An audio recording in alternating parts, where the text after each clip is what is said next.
Boris Johnson is to ditch the withdrawal agreement. David Frost gives the EU just over 30 days to accept their Brexit deal, and we talk about how Britain can trade on WTO terms.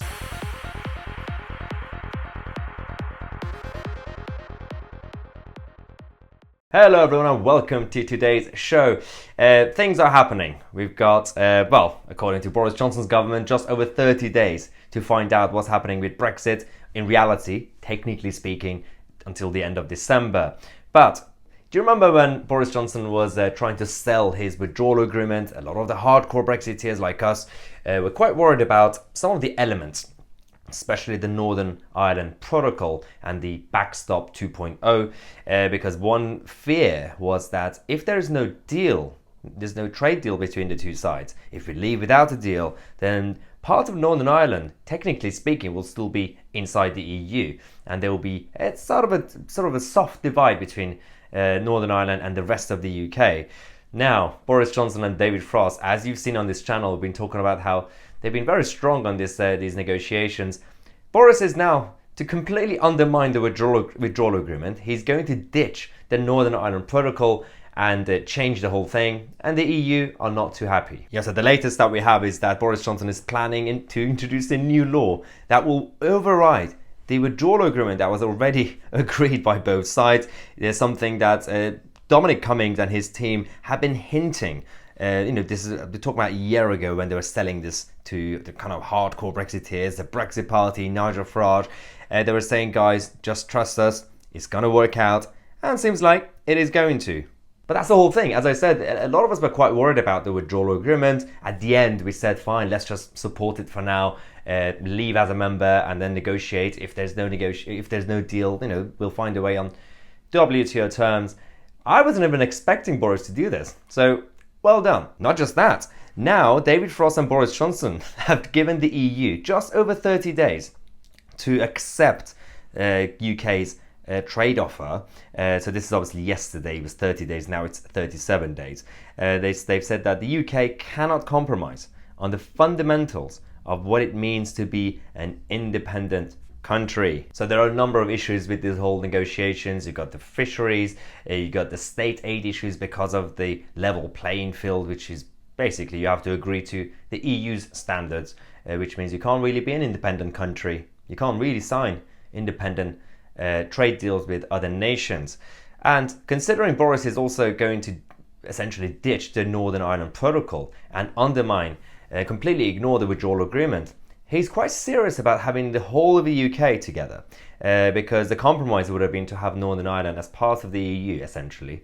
But now, even Northern Ireland is going to be part of the UK as an independent nation. Yeah, so the UK is now planning to undermine the withdrawal treaty that puts the Brexit talks at risk. So the internal market bill is to override parts of the Northern Ireland Protocol, as Boris Johnson says that sides should move on if no deal is accepted by 15th of October. Now, part of this internal market bill, which is due to be published this Wednesday in a couple of days, are expected to eliminate the legal force of parts of the withdrawal agreement in areas including state aid and Northern Ireland customs, and, well, according to obviously the three people who are familiar with these plans. Now, the move would clearly and consciously undermine the agreement on Northern Ireland that Boris Johnson has signed last October to avoid a return to a hard border in the region. So obviously Brussels are freaking out. They're having a complete meltdown.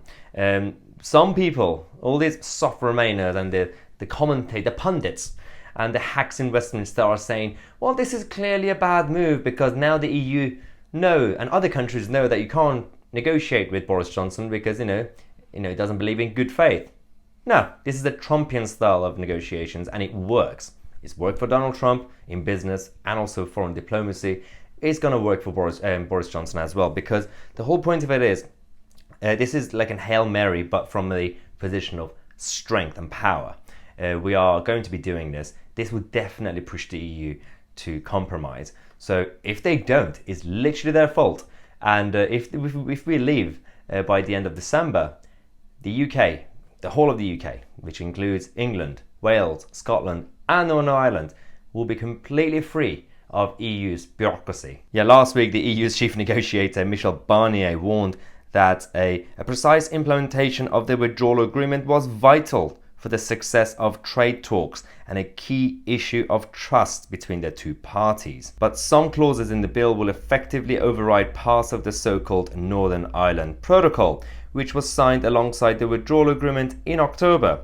And now, obviously, one of the government spokesperson people have said that they are working hard to resolve outstanding issues with the Northern Ireland Protocol.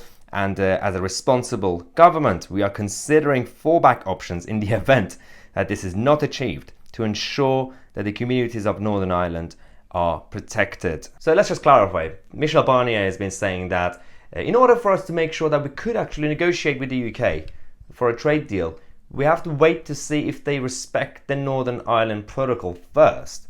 You know, the Northern Ireland Protocol is not going to come in place until basically January, after the negotiations are finished. So, well, he wants to see if that works first, and then he wants to negotiate. Yeah, good luck with that. Well, I think it's there for the taking. This week the negotiations were really important.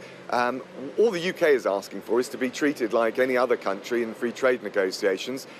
No other country would accept being bound by or controlled by the EU's rules, or indeed in their relations with any other country. Indeed, the EU wouldn't accept it in relation to us. I think that's just straightforward point of principle. And if you look at the other bone of contention, and in fairness, there are really only two bones of contention left. The other one is fisheries, and the EU's argument is effectively that because under EU membership, UK fisheries and the UK fishing industry has been so depleted, we should stay at that level as we leave the EU. I think as a basic matter of principle, we couldn't accept that. So we hope that the EU as a whole will really understand that this week is the moment of reckoning. There is a deal to be done, and we're only asking to be treated just as the EU would expect, or any other third country negotiating with the EU, or indeed any other country in relation to free trade negotiations. I don't think that sounds unreasonable. That's just plain common sense. Well, yes, Dominic Raab is absolutely right. So Boris and the Downing Street have been getting all these government ministers to go out there on TV in the last couple of days with one simple line. We want to be an independent country. We're not going to give up our sovereignty, especially when it comes to fisheries. And now the EU have discovered this. All the European countries are now preparing to throw money at their own fishing industries. Yeah, so Germany are now ready to prop up the EU's fishermen with £4.5 billion Brexit fund because they know that if the UK don't give free access to the EU fishermen, then obviously they're going to have to somehow, keep them alive. So they're going to have to take money from ordinary European taxpayers and giving it to the fishing industry. Now, one of the German ministers have said that the industry could be propped up by a 4.5 billion reserve fund for the fallout of a no-deal Brexit. She said that we need to defend the interest of our fisheries industry and our processing industry in the EU. And she's also said that our fishermen and women need access rights to the UK's territorial waters and need fishing opportunities. Wait, they want access? Well, yeah, they could ask for access. We will come up with conditions because these are our waters now. Also the fact that they are now throwing money at it, which is kind of like state aid basically. Because it's fine when they do it, but not fine when we try to do it. Hypocrisy. Now, one of the French politicians have also said that Brexit and this plan will destroy a third of the EU's fishing fleet. Now, this MEP chairs the institution's Fisheries Committee and said that we just want an agreement in which we do not, from one day to another, destroy 1/3 of the EU fishing fleet. And all I can say is that Boris Johnson, with all the strengths and flaws in various policy areas, especially domestically, he's been very good, as you know, with Brexit negotiations, but also he's shown to be a good leader when it comes to the fishing industries. He's actually been one of the few prime ministers recently that has been going around to talk to the fishing industries, obviously all the leaders in the area, and to actually find out what has been the problem because of obviously the Vote Leave campaign during the whole 2016 referendum. We were going out to actually talk to everybody and the Remainers didn't really care. And now it's the job of the PM, something that Theresa May should have done, but she failed. Now, this video was about Boris Johnson and completely changing and undermining the withdrawal agreement that was signed. He basically tricked the EU. But it's also about the ultimatum. He's given the EU just over 30 days and said that we have already given you an offer, a Canada-style trade deal.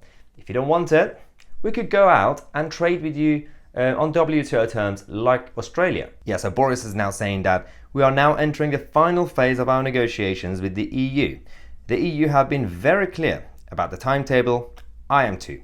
There needs to be an agreement with our European friends by the time of the European Council on the 15th of October if it's going to be enforced by the end of the year. Which is interesting because it's the same language that the EU were using a couple of years ago and in the run-up to the first, obviously, March, end of March, and then the actual, when Brexit finally happened, they were always pushing for the agreement to happen by the council meeting, and it was always Theresa May who was chasing them.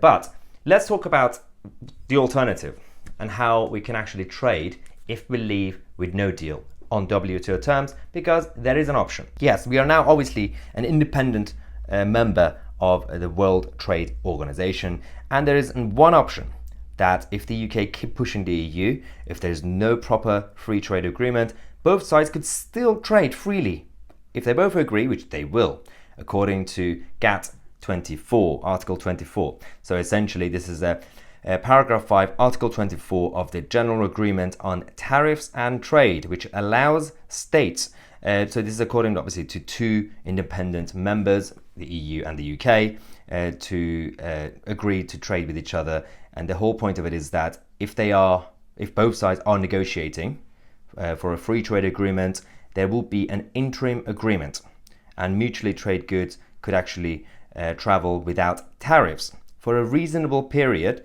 of up to 10 years. I love how 10 years is a reasonable period, but I think 10 years should be fine. And because this is the option that a lot of the hardcore Brexiteers like us were talking about when they were negotiating the withdrawal agreement. But this is now the perfect time to push for this because the EU are desperate. They need to trade with us somehow, and this is the best option without giving up our sovereignty. Yeah, so things are getting really exciting now, and for once we are winning. You guys remember when a couple of years ago, especially last year, on this channel I was trying to keep everybody sane. Everybody was angry, the whole thing was very heated, and I was trying to just talk about the positives. This time I don't even have to. Everything is going really well for us. I really hope it doesn't go the other way around, but it won't. It should be fine. But so obviously if you're new to the channel, don't forget to subscribe to the channel. We have a new schedule which we have finally launched from this week. We're going to do it, guys. So I'll put the actual schedule at the end of the video so you can actually look at the whole thing. We have a daily show twice a day now. And don't forget, we have just launched our new merchandise. We are the media because the mainstream media have let you down. The link is in the description. Just if you scroll down in the video, you could see all the new merchandise that we have, the t-shirts and everything else. And if you want to just visit the shop, the link is in the description. Go on the shop and look at various products that we now have. Obviously get your merch, support the channel, support the movement, and become a member. We have a surprise for you, which I will announce in the next video because we have a special guest coming on the show this week. So don't forget to obviously check it out. I'm Tousi. I'll see you guys in the next video.